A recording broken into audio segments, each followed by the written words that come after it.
muna tayo mag-record para... Ay, hindi pwede. Right. This is a public office. But in the case of impeachment of former COMELEC Chairman Bautista, whom we impeach, it was the deputy Yes. who received our impeachment The next in complaint line, the in next in 2017. Yes, the next in line. There is already a precedence in the House. I would have to say, Please check the records. I am not arguing. Okay. I am not Sige arguing. lang. I am Thank not- you, thank you. I am not even raising my voice. Yeah. Thank you. I am just manifesting. Okay. I am in Tapak But why did you receive the first one? No, I have not received. Hindi, bakit na? What is the legal basis? Wala naman No, legal we are basis. not arguing.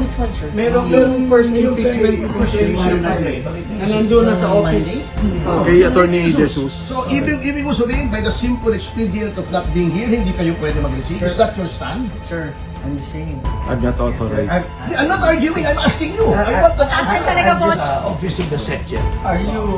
Can you assure us na wala kayong gagawin to block our filing?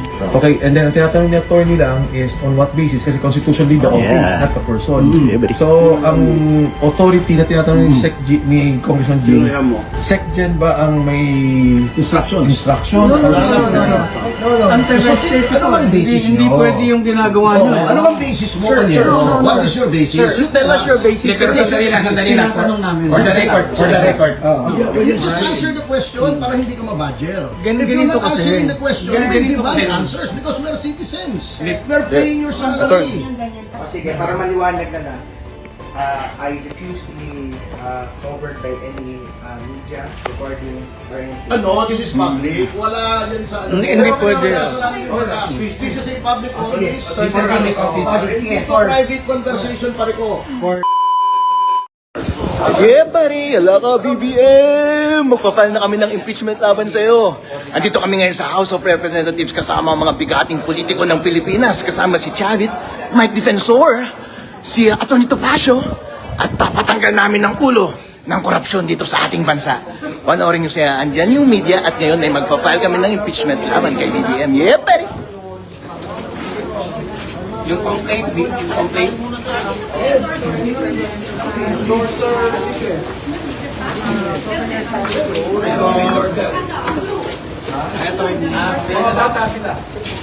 Kayo na complaint mo. Kayo mo na mo. Mga complainants po. Opo. We have former congressmen as complainants also. Tatlong former congressmen.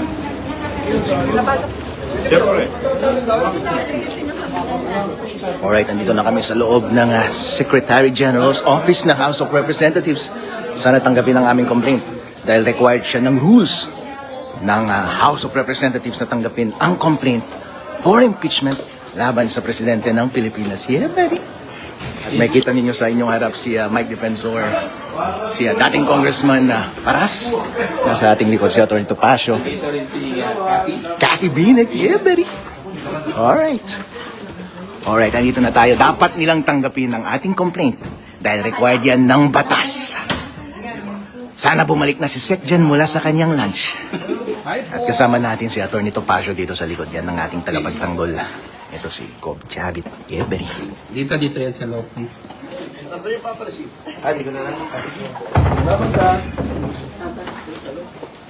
Panyero, Ayun. itabi mo muna Pina-file yung na kape natin baka mabasa yung ating complaint. dito sa Secretary General's Office ang impeachment Dito po yung complaint. na magtatanggal ng ulo ng korupsyon sa Pilipinas. Kasama ang mga bigating politiko ng ating bansa si Chavit, dating congressman na Mr. Paras, Attorney Ferdy Topacio, mga bigating general, Mike Defensor Every.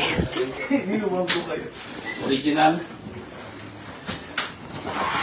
At siguro ano ka? Oo nga.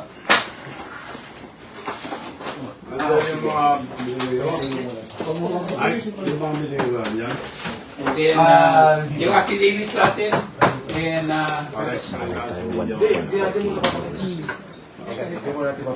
Ito muna ang hindi ko. Kanina, naunang nag-file yung Makabayan Black ng kanilang impeachment complaint kaso nga lang hindi tinanggap dahil daw wala si SecGen dito. Pero sir, tapos na ang lunch break. Bumalik ka na dito at tanggapin mo na ang aming complaint. Hindi mo pwedeng tanggihan ng complaint namin dahil ministerial duty mo yan. Wala kang discretion na mag-decline na tumanggap ng aming complaint. At kung wala ka man dito sa office at hindi ka pa tapos mag-lunch, dapat meron kang tauhan na papalit sa'yo na tumanggap.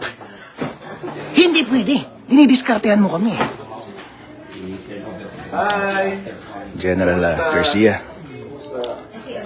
one of the lead counsel's attorney Manny Luna, one of the complainants, Kathy.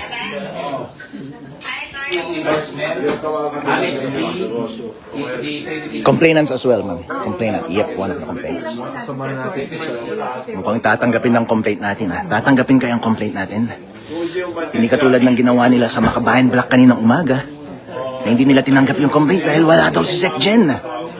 Tamang-tamang timing natin, sana tapos na ang kanyang lunch at tatanggapin na nila ang ating complaint. Hindi pwedeng hindi tanggapin ang ating complaint dahil kapag hindi tinanggap ngayong araw na ito, ang gagawin nila ay i-forestall nila ang complaint na to at pagbibigyan nila, palusutin nila yung walang kwentang complaint na ipinasa earlier.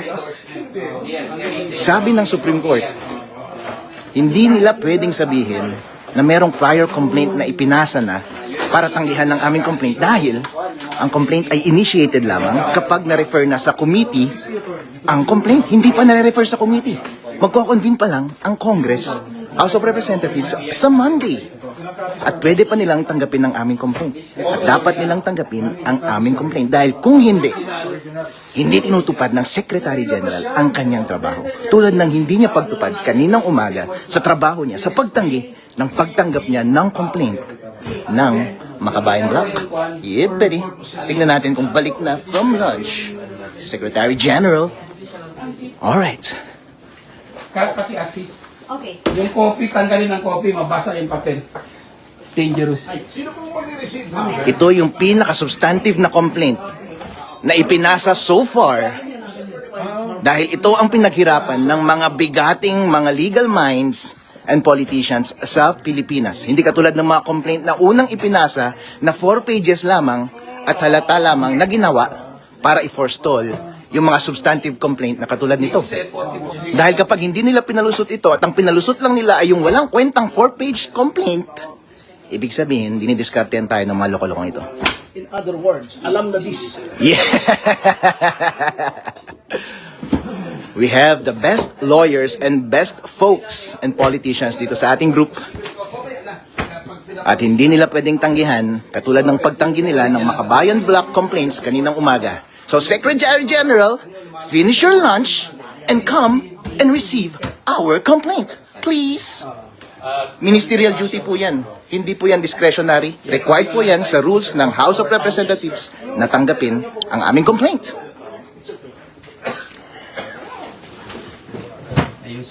Hello everyone. Say hi sa ating 2,500 viewers sa live. Yeah, buddy! Alright. The historic complaint being filed dito sa Secretary General's office ng House of Representatives against sa ulo ng korupsyon ng Pilipinas. Kasi dati, pag sa Si Mikey. Ayun, wala na, magta-nice this. Sige na. sir, Dito ka. Alright. Go ahead, boss. wait, before we start, and I do understand, could we have a moment lang na, wag muna tayo mag-record para... Ay, hindi pwede. Right. This is a public office. Yeah. I will just talk to the... Sige, Tony. Go ahead. Sir, pursuant to the people ahead of you, the Secretary General is not around, not authorized to receive. It is the office of the Secretary General, How about not the the deputy? Secretary General. Where's the himself. deputy? Deputy Secgen. Sir, I'm the Executive Director. I am the next in line. Yes. Oh, so you should receive. You should receive. In the case of Bautista impeachment, it's the deputy who will receive. Yes. Respectfully. Okay, I'm not here to argue. I don't wish to. Sa kakampi natin to. Yes. I am just relaying my position. I am not, No, attorney, it's not an instruction. It is, I am not In a position to to receive. receive it. But in the case of impeachment of former COMELEC Chairman Bautista, whom we impeach, it was the deputy Yes. who received our impeachment The next in complaint line, in the next 2017. Yes, the next in line. There is already a precedence in the House. I would have to say, Please check the records. I I am not arguing, sir. Okay. I am not Okay. arguing. Thank you. I am not even raising my voice, sir. Yeah. Thank you. I am just manifesting that Okay. I am not authorized to receive the document. Attorney, may Why question. you say that? Why do you say that? For the record. Ako, sir, I'm just saying, I'm not arguing, sir. No, it's okay. Wow, wow. What's your... That's- Attorney, question lang. Can it be received ministerially lang? Kahit not you, but Because it's someone... ministerial. No, sir. No one is allowed. Again, the previous have tried. Okay. I have nicely. But why did you receive the first one? No, I have not received. Hindi, bakit nga? What is the legal basis? Wala naman dito No, sa legal we're not arguing. No, which one, sir? Merong first impeachment proceeding na nandun na sa office. Kay Attorney Jesus. She was here, sir. Okay. So, ibig mo sabihin, by the simple expedient of not being here, hindi kayo pwede mag-receive? Is that your stand? Sir, I'm just saying. I'm not authorized. I'm not arguing, I'm asking you. I want an answer. I'm just manifesting. I do not have the authority to receive. Yeah, but Attorney, What is your Even basis? the office ka na. Yes, sir. If I cannot, and pababa din, wala din. wala din. Okay, What is okay your lang. basis? As a lawyer, are both lawyers, you have to tell me what your legal authority Yeah, buddy. Sir, I'm just manifesting. And Wow. that's all. Up to what level yung may authority sa office of the section? Can you assure us na wala kayong gagawin to block our filing when we return on Monday?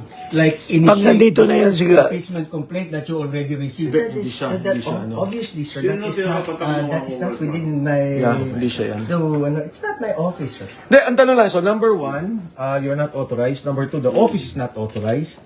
Number 3, sabi mo si Attorney Jesus was allowed because nandito si Secretary Garfield. Okay, and then ang tinatanong ni Attorney lang is on what basis? Kasi constitutionally the office, Yeah. not the person. Yeah, buddy. So, ang authority na tinatanong ni Congressman Jing, SecGen ba ang may Instructions. instructions? No. So, ano ang basis Hindi nyo? pwede yung ginagawa Oh, nyo. ano ang basis mo kanyo? What is your basis? You tell us. basis. Pero sandali lang. Tinatanong namin. For the record. Okay, For the record. wait, number 1, let's not badger people. I'm not here. Yeah. Sorry if you feel that way. That wasn't meant to. We don't, You just answer the question para hindi ka mabadger. If you're Ganito not kasi. answering the question, we demand answers because we are citizens. We are paying your salary. Yung ganyan talaga. We're paying your salary, so you answer us. For the meantime, I'm making a proper, even if you don't receive, by law we can proper the complaint and all the annexes, and that is legal. If you will not receive, that is deemed legally received by law. We tender the Tender. We are proppering and tendering it our in, complaint. under, and by virtue of the Constitution. Teka. Sandali. Today is 2:18 Okay, si attorney- in the afternoon si attorney of naman. 22nd I January. acknowledge the time is 2:11. Yes. Oh, sige, 2:11. Okay, sige. Para kalma lang tayo, si attorney naman is here to explain to us. Attorney, maybe better Hindi, just kaya nga, explain it to us right now. I will. Upo muna kayo tayo. Upo muna tayo. Kaya sabi ko baka. Ako muna tayo. Para hindi tayo parang tense dito sa Yes. Yeah. Attorney, please sit down here. I note your manifestation, sir. I note your manifestation. But going back, Banyero, to my original question, what is your legal authority in saying that you are not authorized to receive? We want to know. We are It curious. is a statement of fact na I am not authorized. So you are saying that based on your own conclusion of what the law says, you are not authorized. Is that what you're telling this fellow lawyer? It's not in the law. It's Kaya against nga, the law. It's against the law. is that what you're saying? Okay lang, sandali So sinasabi na ni attorney, I'm not authorized. Is there an instruction, attorney? No. Walang So instruction that- from SecGen, walang instruction from... Okay, going to my next question. Okay. Since there is no instruction, you're saying that you cannot receive the complaint is based on your conclusion of the what the law says. Wait, sir. Pakalit naman, sir. These questions, what are they for? We want to know because we are citizens. We are paying And your this is a public salary. office. You are a public, you're a public official. Okay, one by one. Under the Constitution, very clear that if there's an impeachment complaint and duly endorsed by Sige, para maliwanag na. I refuse to be covered by any media recording or anything. Ano, this is public. Wala yan sa ano. Hindi pwede. Wala sa namin yung pag-ask. This is a public office. Public office. Hindi to private conversation pare ko. For manifestation's sake, Okay. Okay.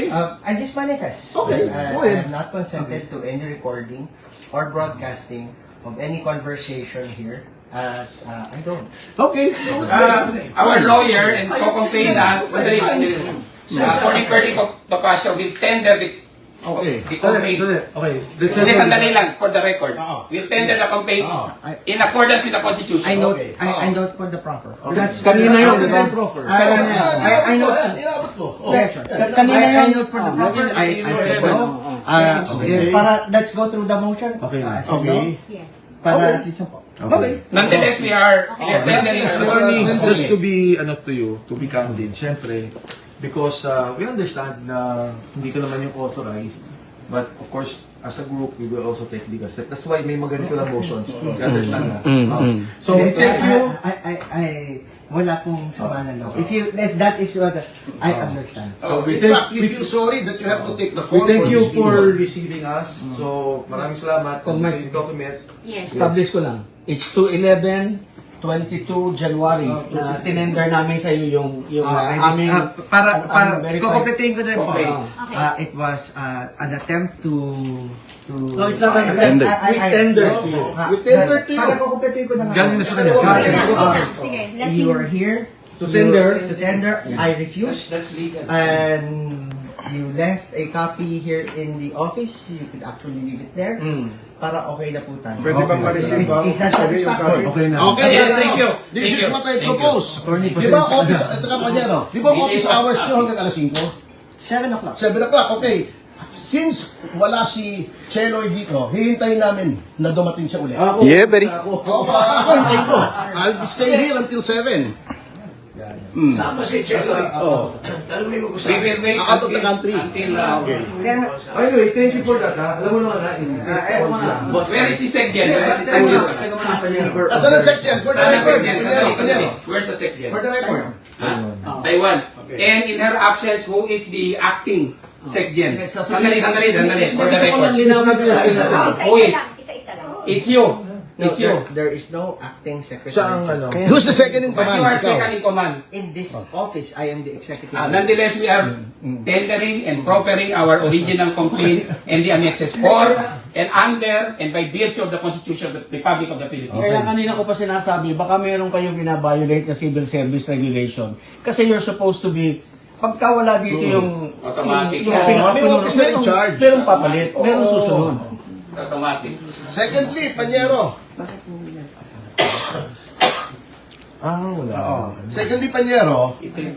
Bakit si Galapin? Nagano na naman, pumunta ng Taiwan. Hindi, kung wala siya, the office is here. Okay. We have already, di ba? We've established yung, already. We already given it. Si attorney naman was kind enough to state yung legal basis. So, okay na tayo. Ha? Hindi, gusto ko lang tanong pa kay Panyero. Ito si Tutus si attorney, ha? Ano, Governor Chavit. Sir, iikot ako. Okay, Governor Chavit. Ako iikot because Para sa isa-isa, para ano. Si uh, Admiral Carlos. Carlos. Governor Chavit. Okay, si Secretary Menes Peron. Attorney Topacio. Hindi ikaw. Yung mas gwapo. Cathy Bina. And former Congressman Jing no Para. introduction necessary. Of course, Attorney Manny Luna, I'm the Attorney first General complainant, former Garcia, Commissioner, Presidential Anti-Corruption Pero, Commission. and sorry, Attorney D. Harold Respicio, Vice Mayor. Complainant as well, sir. Okay na. Thank you, Attorney. pero, Congressman Mike, di ba merong executive order that since there is a one China policy, restricted ang travel ng public officials natin to Taiwan? Ibang topic na yan. Ibang topic na yan. Hindi kaya nga, hindi. For the record. For the record. Because, hindi, kaya naging relevant yun because the reason for the absence of the Secretary General is that she traveled to Taiwan. And under the one China policy, restricted government officials, even on private visits, restricted to Taiwan Meron under the naman one yun. China policy. Ibang May exceptions, of office, course, but tingnan natin. Pero meron Thank you. Thank you. Okay lang. We understand. So ano na ngayon? I'll see you. Friday, we don't walk na rin yun. Okay. Ano na nangyari? Yun nga, yun naman, binigay naman ni attorney yung... Tender naman tayo, that's enough. That's the legal requirement. Tira, Manong, let's go. Iwan naman namin yan. Ay, Kong! That's No personal. Thank you. Attorney, any quick statements, sir? 5K na nanonood sa live ngayon? Again, I am not consented to be on court to be Alright. Alright. Oh, sige. Kung Mike, for the 5,000 watching live, anong statement natin? Well, una sa lahat, si attorney was kind enough to come here and sabihin niya na hindi niya kayang tanggapin. So, itong opisinang to kasi hindi naman tao eh. Ba't na office? Sa saligang batas, kailangan niya tanggapin talaga. And ito ipapakita lang na talagang yung nauna impeachment ay kalokohan at gusto nilang babuyin ang ating proseso ng saligang batas sa impeachment. Ito lang ang pagkakataon ng tao magreklamo, hindi ba pinayagan?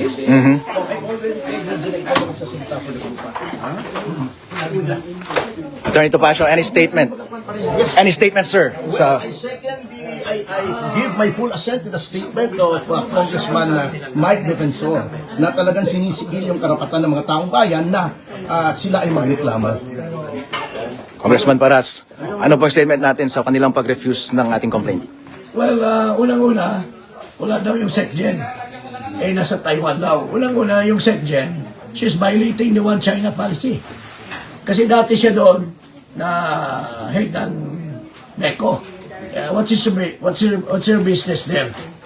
When she's supposed to work here to receive our complaint. So, dapat matanggal yan si Garapel. Tawag ko nga dyan, Garapal eh.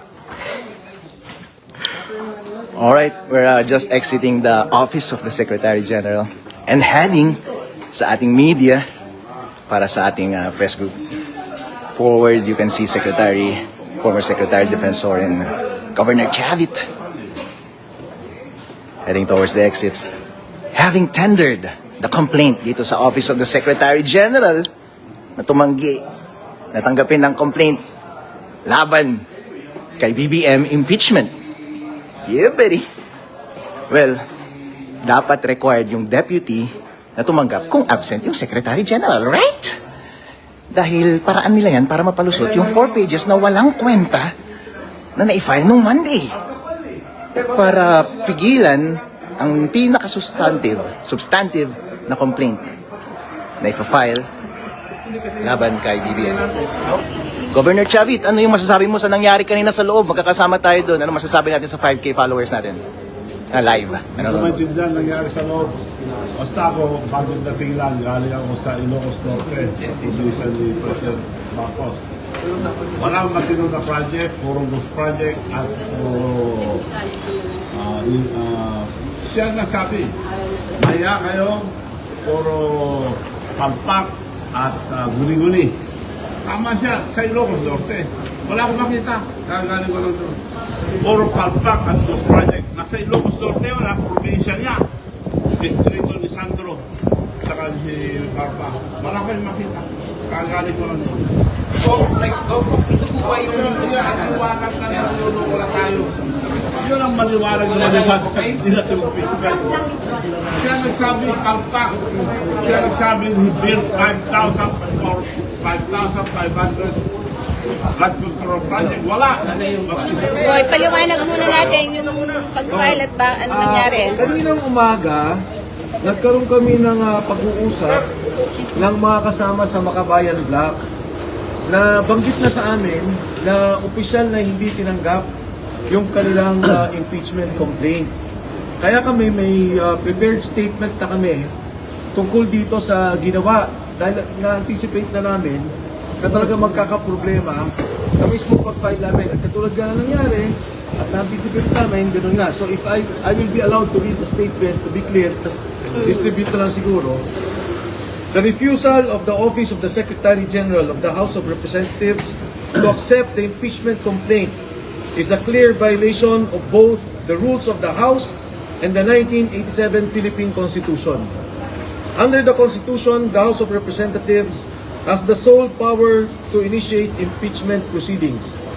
The rules of the House explicitly provide a ministerial duty for the office of the Secretary General to receive and record impeachment complaints that are duly filed.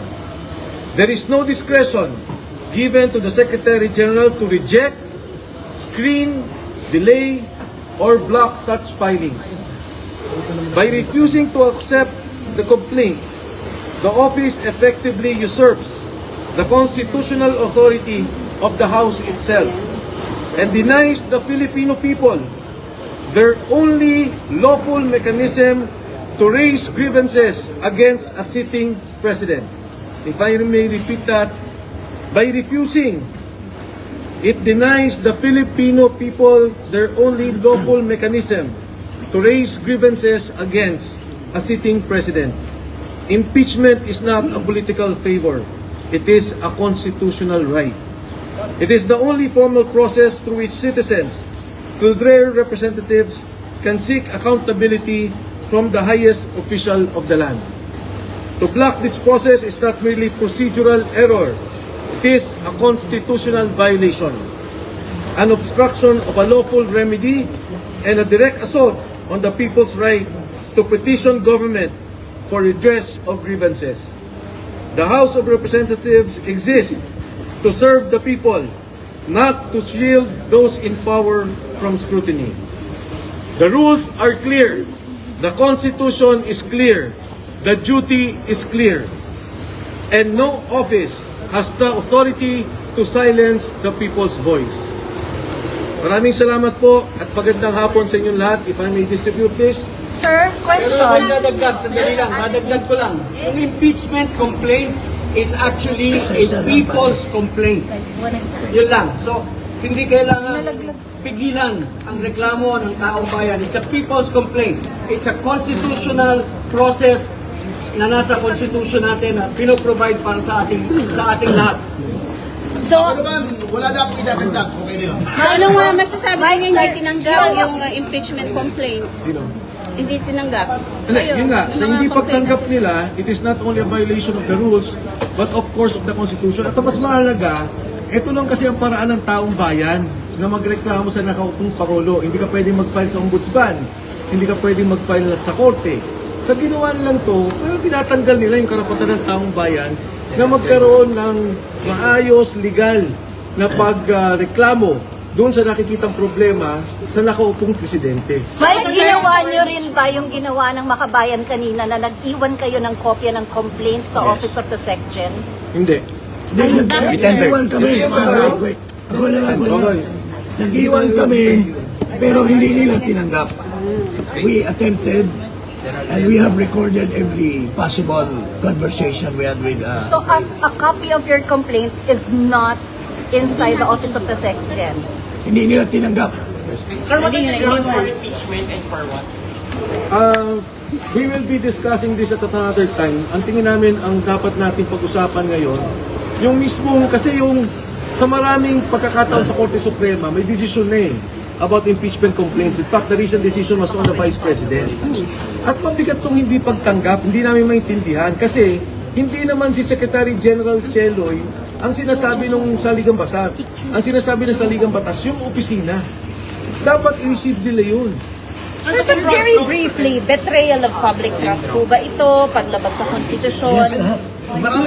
Our impeachment complaint encompasses almost all the ground except for treason and bribery, I guess. But culpable violation of the Constitution, betrayal of public trust, graft and corruption, high crimes. These are all embodied in our complaint against Marcos Jr. Ano po yung complainant, sir? Ano yung offenses, sir? Offenses? Ano yung offenses? Sa ngayon, we will call for a press conference tomorrow. Press con kami para i-discuss yung details. Pero sa ngayon, yun ang statement namin. Ang hindi Endorser lang, pagtanggap- sir. Endorser. Pati yung endorser. Kasi may endorser kami nandito. Pero siyempre, tatlo. Siyempre, nung nakita namin, nung na-inform kami na Makabayan Black, and may mga kasama tayo sa Committee on Rules, dun sa nangyari, medyo nagulat na kami. In fact, nakita nyo naman, mali-mali yung dala namin. Pero kung ganito yung mangyari, napakapangit naman. Hindi maganda. Sigurado kami, yung first impeachment complaint is a scam complaint. At yung Makabayan Block, genuine complaint yun. Sinusuportahan din namin yun. Yung complaint namin is a genuine complaint, full of evidences. Dapat tinanggap ng Congress. Sir, sorry, bakit ayaw bang i-divulge yung complainant? Ayaw ni Jing ako mag-conclude. Pero pag-iisipan pa namin. Pero as of now, dapat it should have been accepted, period. Sir, for the records, ilan at... No, they're not. No, they're not. Sir, ilan ang complainants at sino-sino? For the record. Can I read the complainants? The complainants in this case entitled in the matter of the impeachment of Ferdinand R. Marcos Jr., President of the Republic of the Philippines, Manuelito de los Reyes Luna, yours truly, Jacinto B. Paras, Ferdinand S. Topacio, Michael T. Defensor, Harold Respicio, Mary Catherine Diaz Binag, and Virgilio R. Garcia. Is it fair to call you supporters of the Vice President? Is it fair to call supporters of the Vice President? We are not supporters of the President. Of the Vice President. Of the Vice President.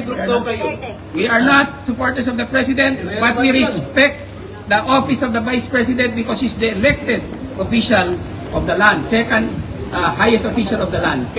We are citizens of the Philippines and we are exercising our constitutional duty to file this impeachment to question the betrayal of public trust, culpable violation of the Constitution, and graft and corruption and other high crimes of the incumbent President of the Republic of the Philippines, President Ferdinand R. Marcos Jr. Pero is it right to say na kayo po ay pro-Duterte group na nag-file? Irrelevant yun eh. Because this is not ano. Tatanungin kita, kuya.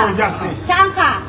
Pro-Philippines? Pro-people? I'm just Yeah, that's why I'm asking the same question. Bukas na may press Can I just answer that? This is a people's complaint. This is a people's complaint. Wala. This is a complaint of the people of the Republic of the Philippines. Sir, bakit? Excuse us. Sorry. Tomorrow we will have meaning of the ribbon. the ribbon. Sorry, Topacio. Sir, ribbon. The ribbon. Impeach. Impeach. Impeach. Okay, go ahead. Actually, this is the same color of ribbon that we wore during the successful impeachment of then COMELEC Chairman Andres Bautista Jr. Impeach to eh. Impeach.